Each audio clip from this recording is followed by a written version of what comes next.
Okay, we are live. Cool, let's go. This is the seventh episode. Is it? Yeah, I think so. Although the last one has two parts. So the last one was Yeah. the fifth and the sixth, actually. Hi, everyone, and welcome to the Koala Club podcast, a podcast made by and for international students in Australia.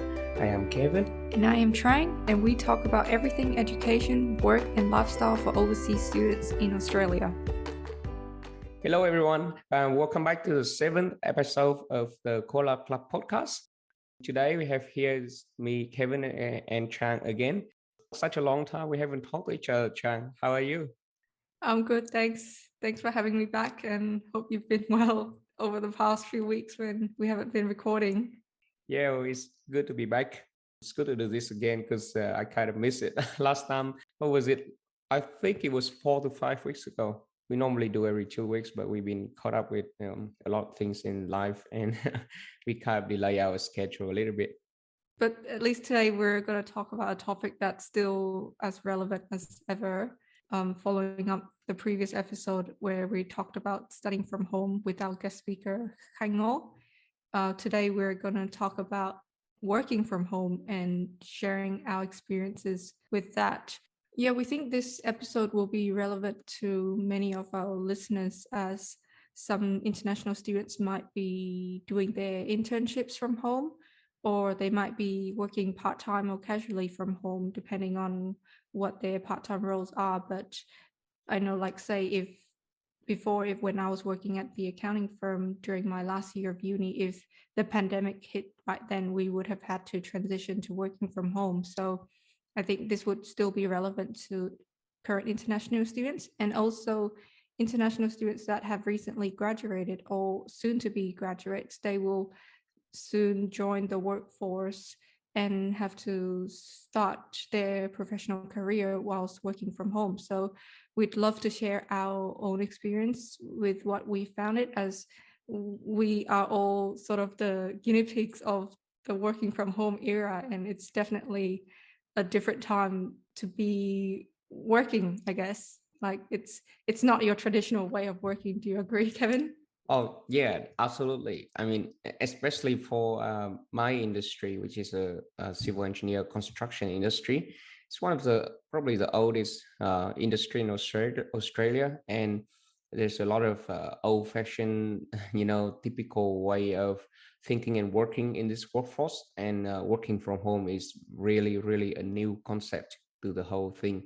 So we have been doing this working from home for probably about close to 3 years ever since it's on and off, but it has been there for last 3 years, and I can imagine it will go on for the long future as well. So I think it is really critical that we talk about that in this episode.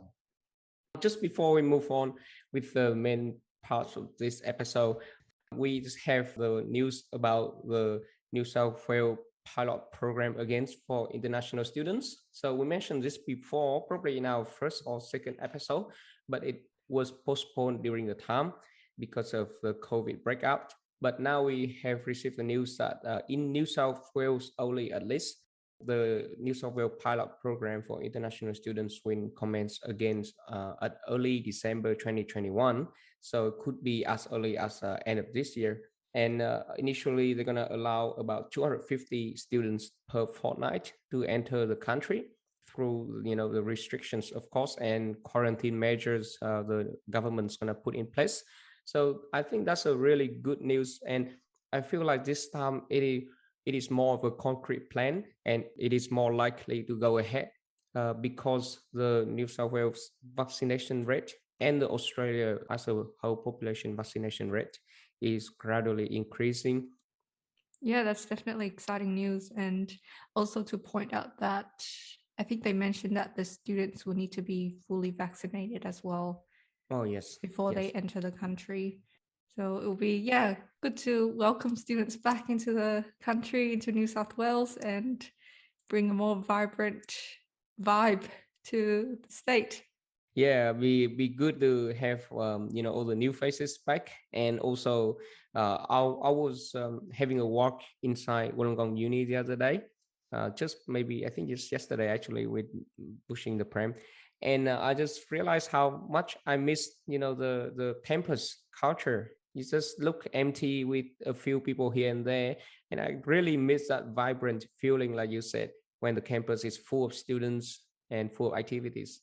Yeah, definitely. I'm very excited to be back on campus again and see the campus life back to the way it was 2 years ago. And hopefully, we can both be on campus one day and Yeah. see the new international students come up. And hopefully, we might meet some of our listeners.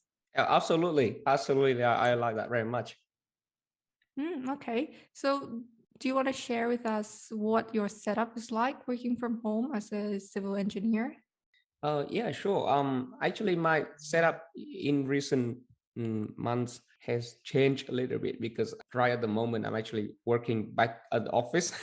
We're still in lockdown, but essential service. And if you cannot work from home and you can attend the office, in my case, I kind of have a new boss, and my boss asked me to come back to the office to work with my new boss, so that he can catch up to speed with what the company is doing. And this helps because recently we've been quite busy going to different construction sites every day, so it helps to be in office and then just pick up and go as quickly, where as you probably could not do that as effectively from home. So my setup really just really simple setup actually. I normally have a laptop, like a work laptop, and then I just connect to a HDMI and bring it to an external monitor. So my main setup, which is now in the office, is I have two external monitors, two big screens. It's really helpful when you are a civil engineer and doing like project management, because you kind of need both big screens for like viewing the plans and then maybe doing something else, either Excel or like project management software or estimating. So it's really helped that way. But right now at home, because my main setup is in the office already, my work at home setup is only my work laptop, which I can bring between home and office and then connect through to another external monitor. So I actually use a laptop as a working tool plus the one of the monitor as well. Yeah, that's pretty much it. Got my desk, my mouse, my notebook. Probably got a tablet if I need to pick up and go quickly to the construction site so I can look at the plans out on site. I try to minimize the stuff I have on my desk, because I feel like if I have too many things, I'd be easily distracted and not really focused that much. Yeah, how about you, Cha? Well, very similar to you. I think my setup is quite standard as well. So currently I'm working from home full time. So I've got my work laptop and I plug that into an external monitor as well. So I've got two screens. And yeah, I try to keep my workstation as clean and as tidy as possible. I think they did say that it's good just to have your desk to be as minimal as possible so that your mind can be as clear as possible. Also with the setup, I think the saying less is more is quite accurate, because a lot of people think working from home you have to have like two or three screens, you have to have a laptop, you have to have all sort of high-tech system.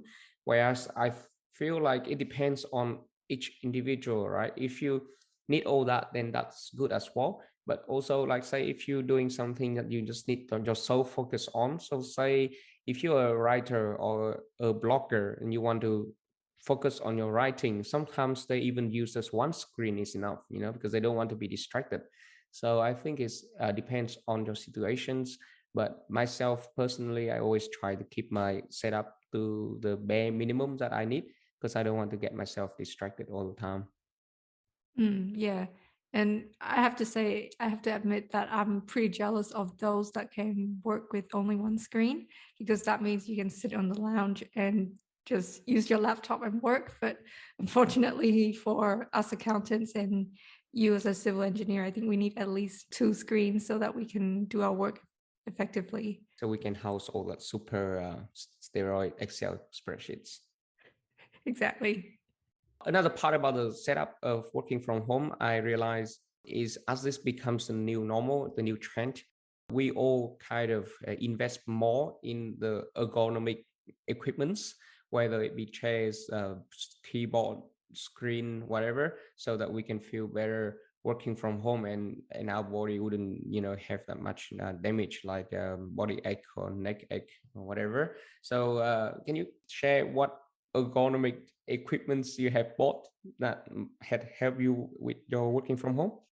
Yeah, so since working from home, I've definitely invested more in ergonomic equipment. So that's like furniture that will help you in, I guess, maintaining a good posture and prevent body aches. As when you get into the workforce, I think you realize how old you really are and how easy it is to feel back pain and neck pain and all that sort of pain. So yeah, I've got a standing desk. So it's those manual ones where you can just adjust it up and down Yeah, with nice. force. It's not the automatic one, the electric ones, because that's a bit more expensive. But Yep. yeah, a standing desk is definitely worth investing in. As they said, sitting is the new smoking. Yeah. So you shouldn't be sitting for too long. Yep. And especially because working from home, I guess the general trend is that people are working for longer. So they're sitting in one spot for longer. They're Mm. not taking breaks as frequently as they would in the office. Like, say, if you're in the office, you would get up and walk to the bathroom, which is not next to you, right? It's not Yes. like in your house, your bathroom is just next door. Yes. So you'd be taking less steps, or you'd be taking less steps to the work kitchen to make your lunch, or you might go for a walk around the block with your colleagues at lunch or something. Yeah. So yeah, people can fall into the trap of being less active being from home. Yeah, so I guess ergonomic equipment is really important to invest in. So yeah, I've got a standing desk and I bought an ergonomic chair as well, although it didn't really suit me well. I think maybe because I'm not that tall, so the chair was a little bit high and it doesn't go as low as I would like it. So I uh, eventually went back to using my old chair. So I need to sort that issue out. so who got the ergonomic chair now? Is your husband? No, it's just sitting in the living room as a spare chair because he's got his own chair as well. So whoever your next guest in after lockdown over will benefit from that, sitting in the ergonomic chair, having a coffee in your living room. Yes, probably you, Kevin, when you come over and we record the podcast. Okay, let's move on to the next part of our episode. Let's talk about the benefits and drawbacks of working from home or working remotely. Do you want to start off with the benefits, Jan? Sure. So I guess one of the biggest benefits I find personally with working from home is the flexibility. Mm. So you can start and finish your workday whenever you want. And I mean, it has to be reasonable hours. Like you can't start at like midday and and finish at 10 p.m. Yep. But I mean, like if you normally start at 9 in the office, you can start at 8 or 8:30 if you want to and finish a bit earlier. And obviously this also depends on your manager and your work arrangements as well. But there's always that like leeway when you're working from home. And I guess it's more flexible, like say when you want to take your lunch break too. Yeah, correct. I think that's the number one benefit with working from home is the flexibility because especially with industry like our industry, with the construction industry, where the kind of the fixed hours was always 7 to 5, or everyone go to break, everyone go to lunch at like 1 p.m. or smoko like morning tea at 10 a.m. So something like that. And whereas in if you're at home, if you need to say, if in my case, if I need to take my son to childcare in the morning, for example, I can just take him to childcare quickly, and then I can come back, or I can start the day at say 8 a.m. and I can finish a bit later, like say 5 or 6. Whereas before, if I work in the office, there's probably not a chance I can do that. And yeah, and that is a really big benefit for me. Yeah. So the next benefit going hand to hand with flexibility as well, in my opinion, is the no commute thing. So as you're working from home, you don't have to travel to work. And to some people, like how my situation right now is quite lucky, where my company is only like 10-15 minutes driving from home. But my old company where I was working for before in Sydney, that was 1 hour and a half driving each way.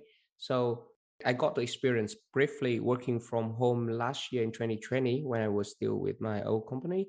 And let us say it is game changer. Like it does save 3 hours of driving every day for myself, where I can use that time and that energy for something good and something better, like exercising or going for a walk. Yeah, I agree with definitely with that commute and the time that you save. And I also experienced that last year when I was still working up in Sydney. Yeah, it was life changing just to not have to commute 3 hours a day, and you spend that time more wisely. So you could exercise, you could Yes, do a bit more work, or you can, I guess, focus on your professional development and yes, focus on yourself more, I guess, in that time when you're not sitting on the train or in the car. And even now, like say when we both work in Wollongong and our workplace is like 15 minutes away, but it's yes, still like at least half an hour you're saving a day. And yes. time is so valuable these days, and every minute you save is very good, and you get to spend more time for yourself or for your family too. Yes, exactly. Okay, well, the next thing I notice with as a benefit of working from home is the efficiency for myself personally. So at home it's a lot more quiet than in the office, and I find that I get more done and I'm a lot more efficient, and I can just say, okay, I just need to focus, and I just go and just be in the zone and just get my work done. Whereas in the office, you've got your colleagues that are talking, like Mm, chatting or walking by or using the photocopier or using the telephone, or yes, people come up to you and ask you a question. So that definitely disrupts your thinking. And it's, yeah, like when you're focusing on a task and someone disrupts you, you have to slowly get back into the zone. And yes. that's, yeah, definitely not as efficient as being at home. So that's definitely one of the things I enjoy about working from home. Do you agree? Yeah, yeah, definitely. At home is more quiet, and you can focus more and get more things done rather quickly. I agree 100%. The next thing I think could be probably not really for us, but could be for a lot of people, which is the lower cost of living for some workers who wants to live like in rural area, remote area, or even in their home countries, and still work for companies in say the capital cities or in Australia. So an example would be more like the software engineer, for example, could live literally in Vietnam, Singapore, or Europe, and where the cost of living may be lower, more like Asia countries maybe, and they still working for companies in Australia who pay good wage compared to their currencies. So I think that's a really good benefit and really a difference these days. Yeah. Wow, it sounds a little bit extreme, but I Yep. guess it's totally possible, right? Mm. Because if you can do your work from home and if your company agrees to it and they want to utilize your talent, then you sort of experience the benefits of both worlds. So you're earning the wage in Australia, but you're experiencing the lower Mm. cost of living elsewhere in Vietnam, and like in Vietnam, and that's really great. But I've also even seen a lot of people that live in Sydney, they're slowly moving out, like Yes. say towards Wollongong and buying properties in Wollongong so that they can, yeah, buy a cheaper house with bigger land size and work down here, and yeah, and still earn the Sydney wage. Yeah, yeah, they do a sea change. They sell out their place in Sydney, which could be of good money, and then buy a bigger house in Wollongong and get a well, considerably, somebody may consider it as a better lifestyle, which is close to the beach, close to nature, less of the hustle and bustle in the big city, and then they still keep their good job in Sydney. Whereas before it's kind of impossible, where they have to live near their job, right? But now a lot of the job, like in the IT industry or even in admin jobs, a lot of the administration jobs can work from home as well. So yeah, that's a really big plus.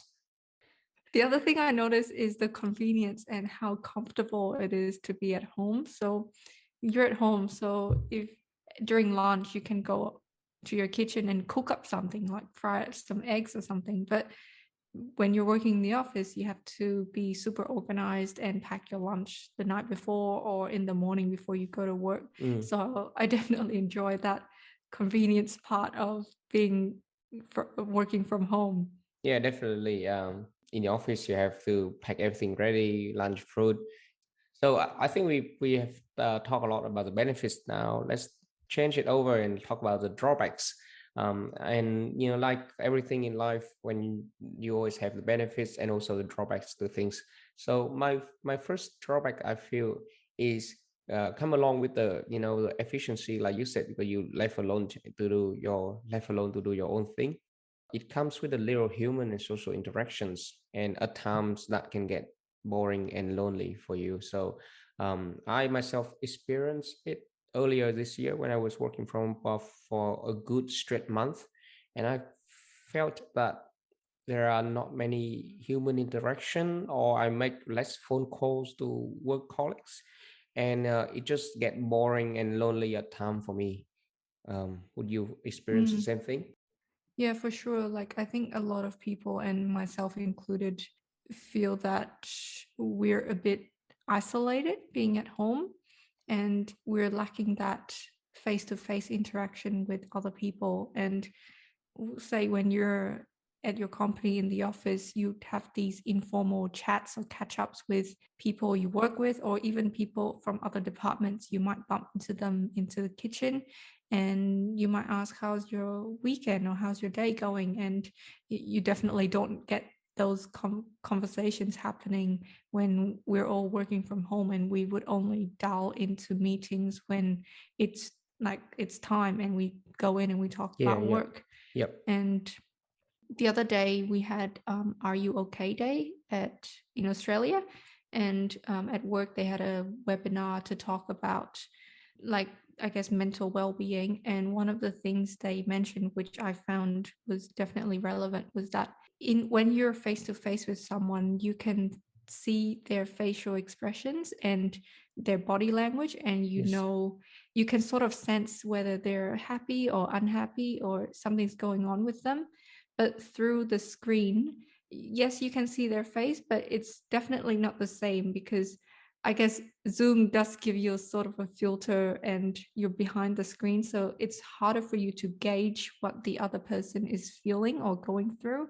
And you definitely can't see their body language too. So it's definitely harder for people to reach out to each other or have that conversations to just, I guess, maintain their well-being and maintain their social the normal social aspects of their lives, as we humans would go about and see people and experience people face to face, not through the screen.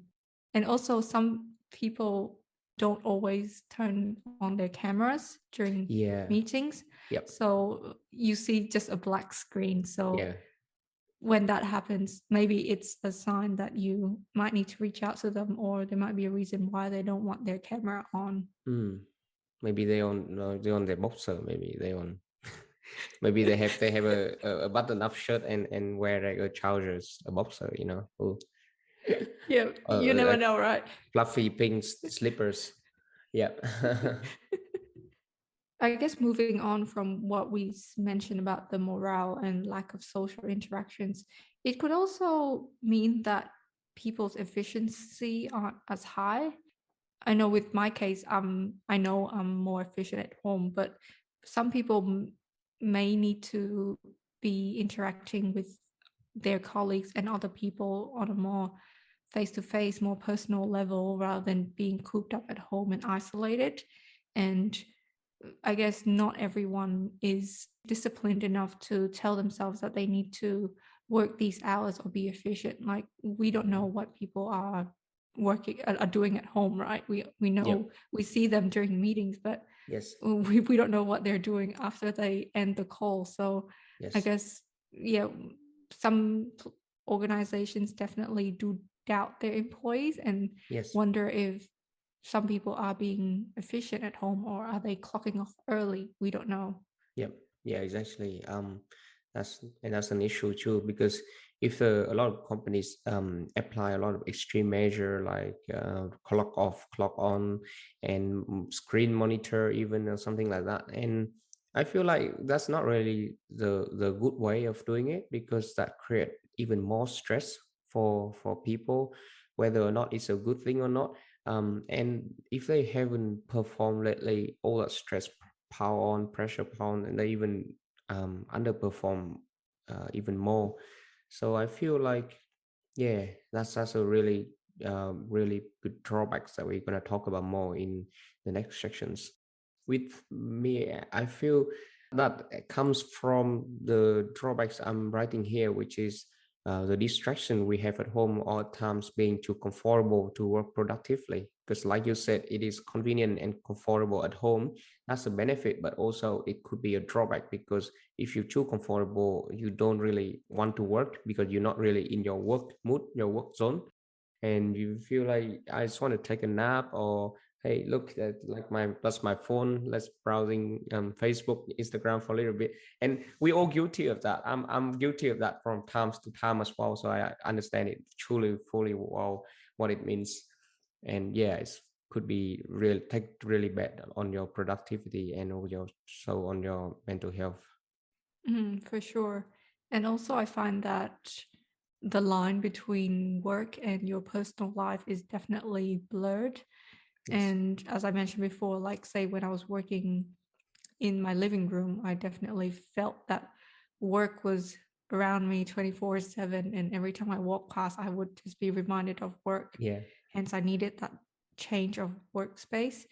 And yeah, I definitely found that people or me work longer hours too, because we might be like, okay, well, we might start 30 minutes earlier today. Yep. And but then by the time 5:30 comes, you're like, oh, I don't have to drive home, so I've got some spare Yeah. time. I might just finish off this task rather than stand up and close your laptop and walk away. So You kind of feel guilty too, like, if you take a bit longer lunch or something, or if you help your spouse or your partner out with something like some housework, and you kind of feel guilty, like, oh, I need to make up for it. yeah, definitely. Yeah, I got a last point here, which is actually quite a different outlook at all this. So it's not about individual, but I think this working from home, at least right now, could be bad for some businesses that rely on office workers as their main customer base. So, for example, restaurants or cafes in the big city, for example, or all those businesses that located in the CBD like Wollongong Mall or Sydney CBD or Melbourne CBD. Could this overall be bad for the economy? Right now, I feel like it has a little bit of bad effect, as we can all see, but the long term, I'm not sure. So that's a really interesting aspect to look at. Yeah, that's really interesting that you mentioned that, because I remember reading some news about like cafes around Sydney CBD. They're not enjoying all this working from No. home trend at all, because usually they'd be getting all this hustle and bustle, all Mm, these office workers coming in the whole day, and that's their income stream, and now yes. people are working from home either full time or 3 or 4 days a week and only coming into the office like one day a week. So that's like 80% of their income that's gone. Yes. So definitely feel for them. And yeah, it'll be interesting once this whole pandemic ends and we're back to normal, and wonder what that will look like. Okay, so let's take a more positive turn, because I think we there was Pre some doom, pre doom yeah, and gloom. pretty uh-huh. Okay, so let's look at How then do we maximize the benefits and minimize the disadvantages of working from home for us individually, and I guess make the most out of this situation? So you go, Kevin. Yeah, sure. First thing I think, because our first point of benefits is a flexibility, right? So I would say the maximum benefits is just to simply enjoy that flexibility, and because a lot of people will be too harsh on themselves. That's including myself in the past with your timetable and your work, because well, statistics show since working from home become the new normal, right? The divorce rate around the world has skyrocketed. A lot of people get too stressed when working from home with the thought that they may have not done enough work, and therefore they glue themselves to the computer with little regards to their family needs. So I reckon use up the flexibility in your time that working from home offers, and then lend your partner a helping hand with some housework if they need to, or taking care of children when needed. And you can always make up those lost time with bit overtime at the end of the day, right? By taking it easy and not being too harsh on yourself and your family, you will enjoy the whole working from home process more and keep your mental health and your family's mental health in check as well. Just as from my personal experience, because I feel like we all have experienced that guilty feeling when we feel like we might not have done enough when we're working from home. And that's essentially, that's not technically the right case. Well, maybe that's just our feeling. Maybe we do more work from home than we actually do in the office, because in the office you walk around and you have a coffee with your colleague, you go for a walk outside, or you just chit chat, you know what I mean? So that's the same way working from home. You don't have to be 100% focused at work all the time, because that will be very draining for you, and also that's not really good for your mental health, and also that's with the reality that's not really possible as well. Yeah, definitely agree. And following from that, like, yes, don't be too harsh on yourself. Like, you are working hard, and but also discipline yourself too. Like when you start and finish, like say when you've decided that you're done for the day, then you close your laptop and walk Yes. away, and don't think about opening your laptop again or checking your emails on your phone. Don't do that. Turn off all notifications. Yeah, that's right. And if you do that, I feel like you can get more work done during the day, because you know that is your set time to work, and then you try to get as much work done as possible. Whereas if you keep let it you know delay, and if you keep let it going on and into your personal life after work as well, so during the day you will feel like, oh, I have time to check it later, or I have time to do some more overtime, then you're probably not getting much work done. Yeah, and I did hear about how some people recommend like replicating your normal workday into like working from home. So you would like, so say if you leave home at 7:30 to go to work, then some people might like get ready by 7:30 and then do something like go for a walk or something, and then start working at 8 as if they would in the normal days, like in the office. And then when they finish, they would have like I guess a closing routine where they close Yes. their laptop and go around the block, walk around the block, and then have that routine like as if you're going into the office and then driving back home. So you sort of have that, I guess, the ritual of starting work and finishing work, and then that's the boundary, and that's it. You're home and no more work. Yeah, and the other way I find is definitely put away your distractions. I guess this is relevant to what we talked about before, but it's very easy just to look at your phone when you're like working and be like, okay, did I get any notifications? So I find that putting my phone far away from reach is definitely helpful, so I don't reach for it when I'm working. Yeah, definitely. Because yeah, I normally put my phone into the drawers, because I don't want to look at it, because I very easily get distracted if I see a notification say, oh, an email, let's have a look. Like, oh, Facebook, who's messaging me, some stuff like that. So yeah, I don't really want to do that during work, because it's really draining your mental health. and your mental focus. The next thing I find to maximize the benefit is use the commute time that is free for you to use now to exercise in the morning or after work.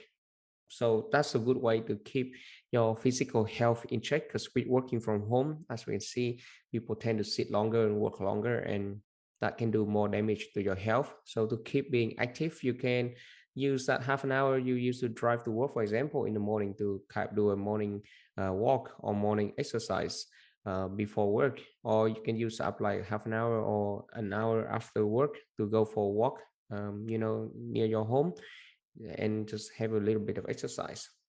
Yeah, that links to my next point.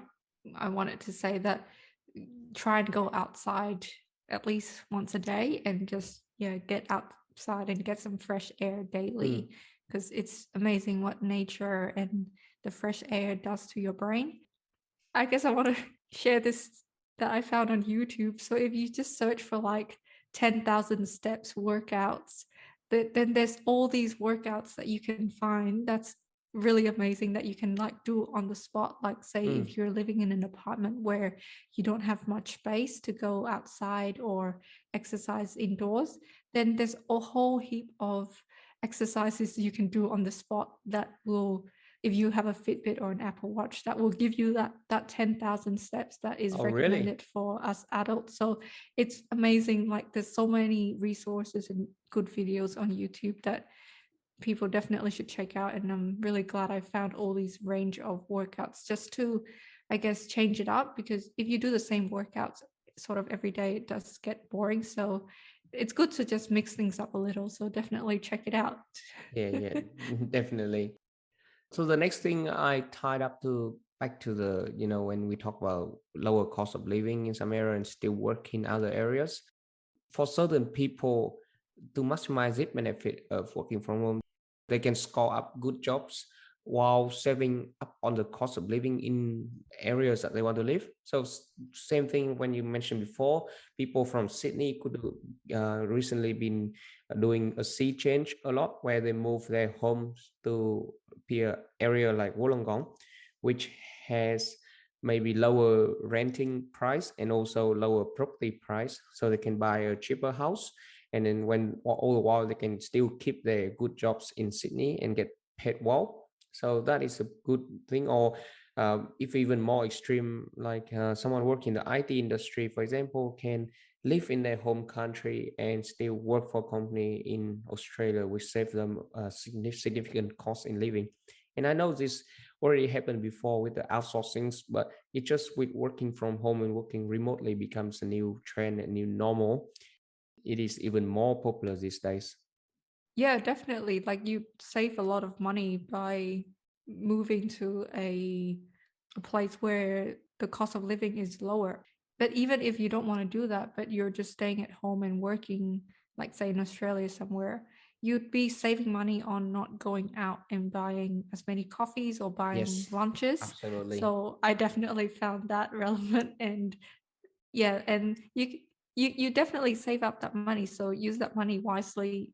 You can use that money to buy not better groceries and cook yourself better meals, and you end up still saving more money than before. So definitely take that on board.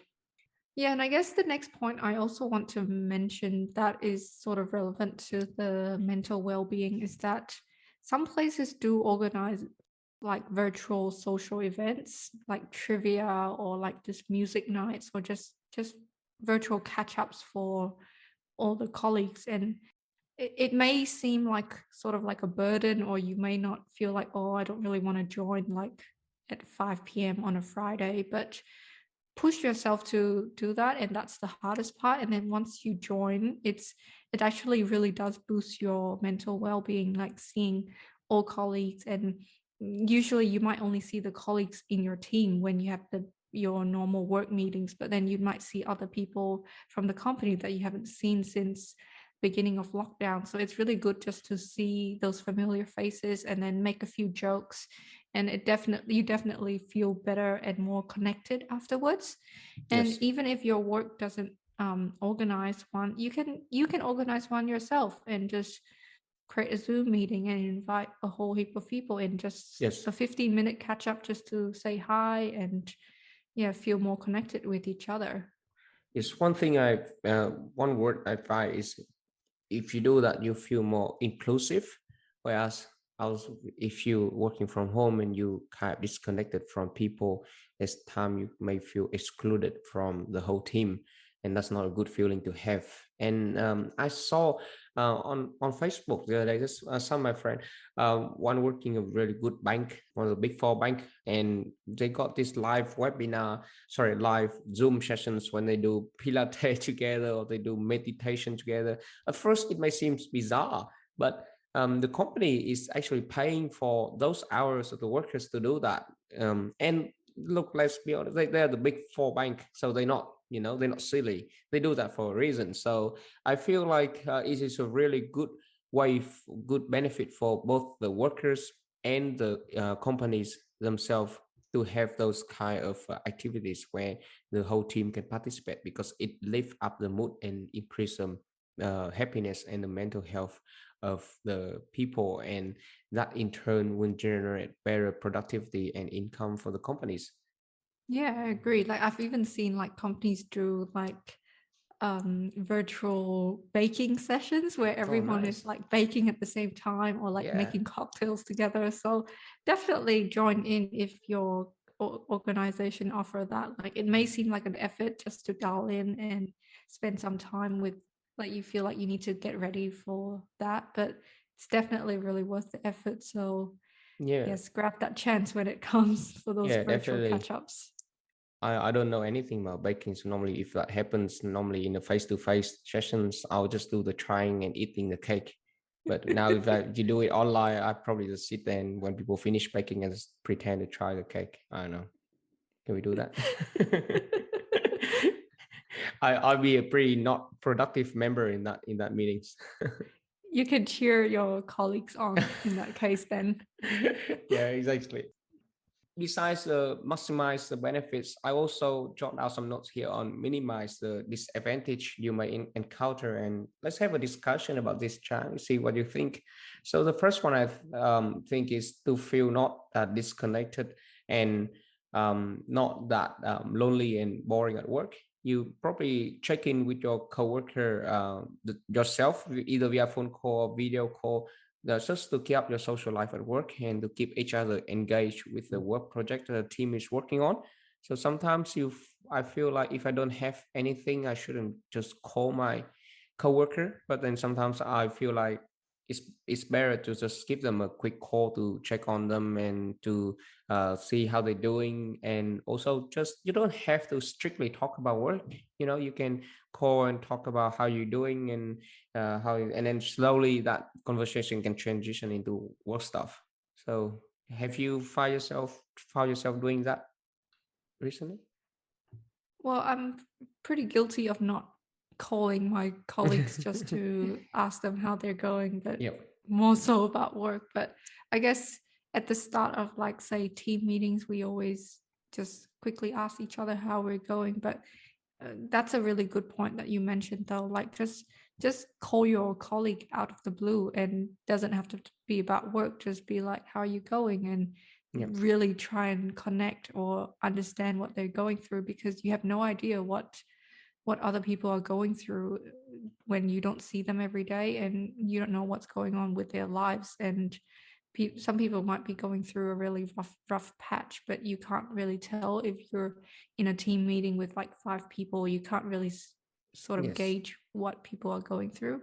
So that's a really good point that you mentioned. And even like just dropping them a message as well, like if you're using Teams or WebEx or Zoom or whatever, just send them a quick message on Monday morning, be like, how are you, how was your weekend, just checking up on you. And you never know, like people do really appreciate it when you check in on them like Yes, that. yes, absolutely. Yeah, it does more benefit than you could really imagine or think. Yes, absolutely. So the next point, I feel like we already talked about this, which is the ritual and set up separate office and kind of morning ritual before you get to work, and also the Mhm. afternoon ritual, just close off everything. So I feel like we already covered that. So I'm just gonna move on to the final point I have Mm-hmm. here, which is more address the economy issue. So remember how we talked about Mm. a lot of businesses suffer during this time because they rely heavily on the office workers who are not there because they are working from home. So to tackle that as our individual effort, I feel like we can support our local business around our neighborhood instead. So as an economy as a whole, so instead of say sometimes instead of doing lunch at home, you can just go out for a walk and buy lunch from your local restaurants, or in the morning just go for a morning walk and get morning coffee from your local cafes. So if we all do that from time to time, it's kind of help support and boost the economy up a little bit. So instead of spending money in the businesses that near our work, we instead spend money on the businesses that near our home. And as a whole, I think it's still gonna help boost the economy up as well. Yeah, I highly advocate that a recommendation, as I do that a lot too. So, and I find that a lot of businesses have changed their business model Yes. to adapt to this, which is really good to see. So you see a lot of cafes or restaurants or like seafood businesses, they do like Yes. deliveries, and they're more than willing to deliver like 20 kilometers away from where they are. And you definitely take advantage of that, especially in lockdown. Like you can't you do, like me personally, I don't really want to go out that much, so I'm happy to pay that delivery fee, but it also boosts their business as well. So I find that really good that a lot of businesses are adapting to this change. And I see a lot of cafes and restaurants on Facebook, like they do platters, like any kind of like waffle pancake platters that look Yes. absolutely delicious. And normally, if we're not in lockdown, I don't think they would do that, because people would just go in and buy like one or two pancakes with them and their family, right? But now that we're all at home and we're sort of indulging more and spending more time at home, like all these platters and all this like amazing food really does appeal. And I think the businesses have quickly caught on to that. Also, I've saw like, gift hampers. Yeah. There's like I saw like an increase in gift hampers delivering business. So, like, say when your friends or colleagues have birthdays, you would normally catch up in person, give them a present that you bought, right? But Mm. now you can't do that. So, there's all these businesses that will put together like a big package for you of all the gifts you want to deliver to someone, and then they deliver it to that person for you. So, it's definitely fascinating to see businesses adapt. And I guess because the world is always changing and this pandemic has hit very quickly, some businesses improvised. And I think some businesses are even doing better now than they were before. I think there was a restaurant in Wollongong that I saw on the news that they're doing a lot more deliveries now, and their income has I can't remember, it's like doubled or Wow. something like that, like now compared to before the pandemic. So we've definitely seen some good changes come out of this too. Yes, absolutely. So yeah, I think the same. A lot of business and people improvise during this, and I think that's a really big plus as well. Which is, it encourages the creativity in people and overcome the hardship situation. So I think that's a really good point. So that takes me to the final point I want to talk about today, which is, so last episode we talked about study from home. In light of this week episode, which is working from home, what do you think, Chang, will the change of studying from home continue after the COVID ends, and what would be the implications? What would be the difference it would make?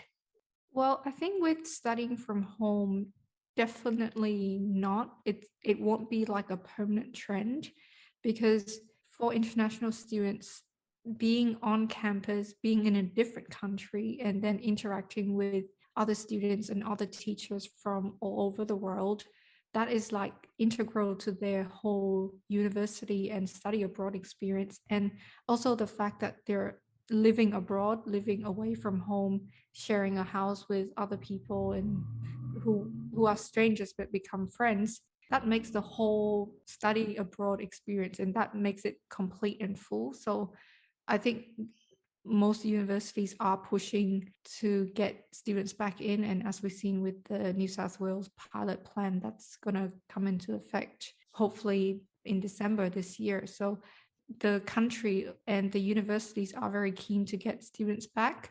So I definitely don't think that this whole study from home will be like a permanent thing, hopefully. But I guess even before the pandemic, some unis did offer like online courses for students that can't, for whatever reason, can't make it to the country to study abroad. So they study from their own home country and then get the degree from these universities. So I think that will probably still continue for those that can't study abroad, but definitely those who can will definitely make use of that opportunity because Yes. they've sort of been held back this past year and a half. And I'm sure a lot of people will be very keen to just get on that plane and go to a different country and study and live that experience.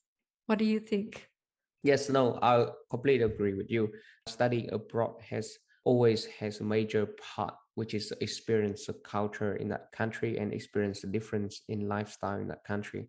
I feel like study from home will not stay a permanent way.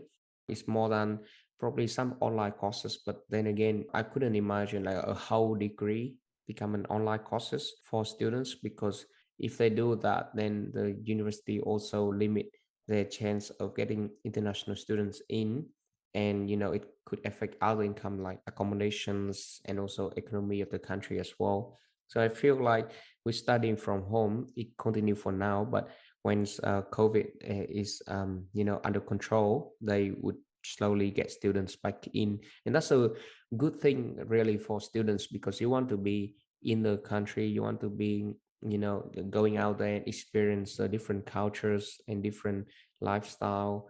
Is part of the package, it's part of the studying abroad package, so I think it's a good one actually for students.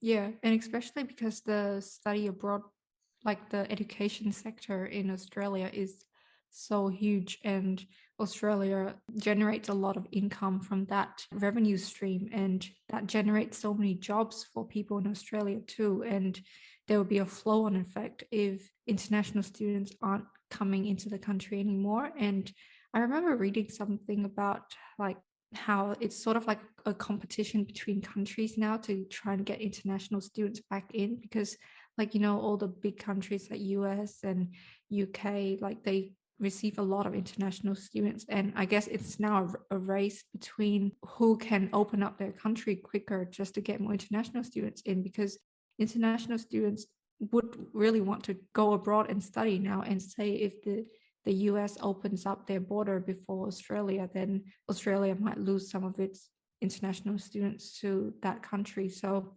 yeah, I think because it's such a big sector, I think it will definitely, I think the Australian government will do anything within their means to try and encourage international students back in the country and go back to the way it was like, say, 2 years ago. That'd be good to go back to the prime, the prime years of international students studying.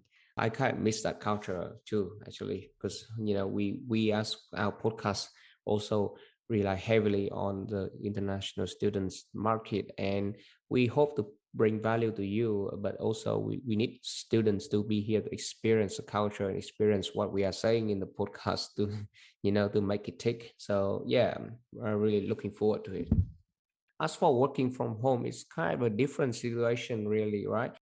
My take in it is highly that a large number of businesses will allow some sort of hybrid system where they let their employees work maybe like 2 days from home and 3 days in the office, or vice versa, 3 days from home and 2 days in the office. I feel like that happens because of two reasons. One is businesses can save costs in their operation running costs, either renting space, office space, or the utilities like electricity, water, gas costs. But also at the same time, the employees may demand that sort of system now, because if the business doesn't allow that sort of system, that sort of flexibility, they may look for opportunities or employment elsewhere, because there are a lot of companies at the moment offer that. Yeah, I 100% agree with you. Like we definitely saw that change in trend. And I think working from home is definitely here to stay permanently. And even like say last year when things were looking a little bit better in New South Wales and we started going back into the office, I think was it July, August last year.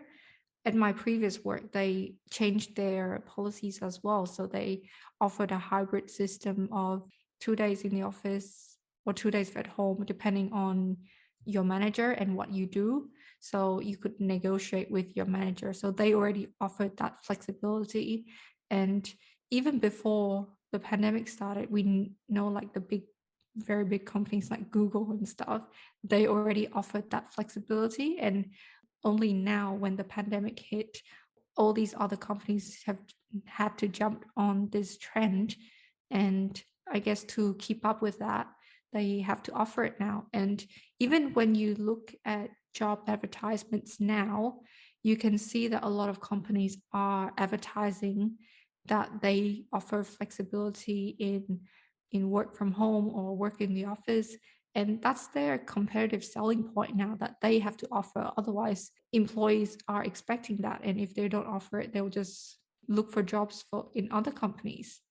As you mentioned, that companies can definitely save on rent and utilities. So they can definitely downscale their office and make people like hotspots. So no one has a fixed desk, but if you go in, you can just grab whatever free desk there is, because Yes. there's no point in having a desk for each person if no one's there full time. You can just sort of share a desk. Yeah, that's And right. also, the other thing was that the environmental impact of people working from home as well, because we're not commuting, we're not driving into the city, then that definitely has a positive impact on the environment too. And I wanted to share with you, I think I saw a photo of Ho Chi Minh City during the lockdown.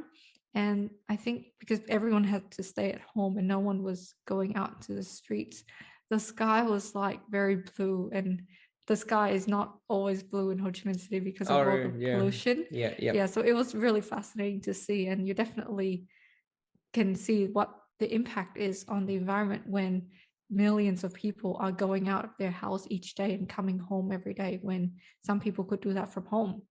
Oh, yeah, absolutely. I feel, yeah, that's a big plus as well. It's good for the environment, even in Australia now, because not many cars. Australia is a very big car country. It's like, almost everyone got a car and we travel by car a lot. So to reduce that much traffic in the street is a really good one, because it affects, we always see blue sky, but I don't know, just me recently, I feel like the air breathing outside is fresher and more refreshing. So I feel like that's done a good part as well. So we have talked about the environment. Now just mention about the economy as well. I feel like for now, at least Australia's economy may suffer as a lot of companies will then outsource departments and area of works that they did not consider outsourcing previously. And now with the working from home, that make it possible now, and this will reduce the number of employees and tax contribution to Australia in the short term. What is your take on that, Jan? Well, I hope that's not the case, because then our jobs might be on the line if Yeah. they can hire employees from from other countries, not in Australia. But I I would think that because outsourcing has been a thing in the past already. Like even before the pandemic, they have outsourced like you know, what do you call them, phone operators out Yes. to India and stuff, like to cut down costs. But I think to retain talent in the country and to maintain the economy, then I think they wouldn't outsource everything.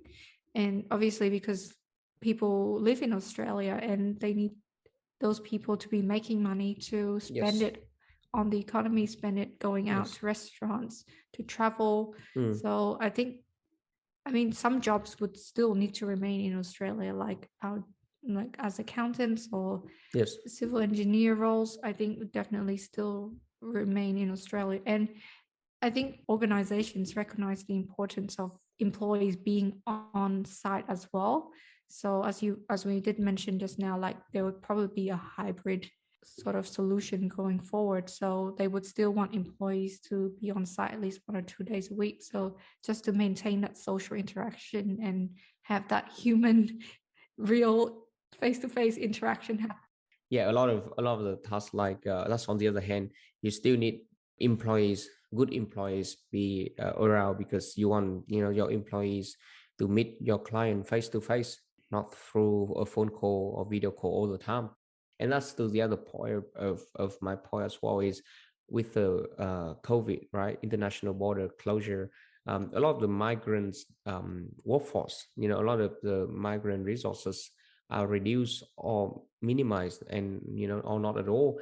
And that leads to the companies rely heavily more on the local workforce. So that actually a good thing for local people and people who work in the local companies. They would be probably compensated more than what they are now, because just a lack of resource from migrants from other countries coming in. And that's a good thing for Australia, because I feel like Australia could really improve the bit where they use their local workforce, their local resources, and not just outsource everything. Yeah, that's really a good point, because we need a varied and diverse workforce in Australia, and just to boost the economy. And we don't want money draining out of the country too. Exactly. If they're hiring people from outside the country and they're spending the money outside, not in Australia. Yeah, well, that's it. I guess we cover pretty much everything we want to talk about with working from home. Even though we kind of enjoy it to a certain extent, we really hope that this working from home, it could continue. But what I meant is, we really hope the the COVID situation gets better, and then people can get back to the normal way of working. And that also means the economy recover, and international students can come in and bring that culture back. Yeah, like we definitely want to get back to normality as soon as possible. But I guess, there's always good things and bad things that come out of everything. And I guess this pandemic has really pivoted all businesses and organizations to Yes. quickly adapt to all this working from home, and even universities to adapt to teaching online and for students to study from home. So I guess everyone has went through like massive shifts in their lives, and I guess we come out of it for the better and learn a lot from it. So hopefully, yeah, we want to maybe do an episode on what the new trend of working is, maybe in a year or so. Yeah, See how it absolutely. compared to now. Yeah, hopefully it's not still working from home like this. Hopefully, because last year was kind of similar, and this year was the same. So yeah, hopefully it's going to be something different. Thanks for your listen. Thanks for your time. Thanks for listening to us. And if you have any questions, please follow us on our Instagram at the Koala Club Pod, or our Facebook channel. You want to share our Facebook? Just search for us, the Koala Club Podcast, on Facebook, and like and follow for updates on new episodes. And we'd love to hear your comments or questions. Anything you want to tell us about our podcast, we'd love to listen. So let us know. Thanks, guys. All right. Thanks, guys.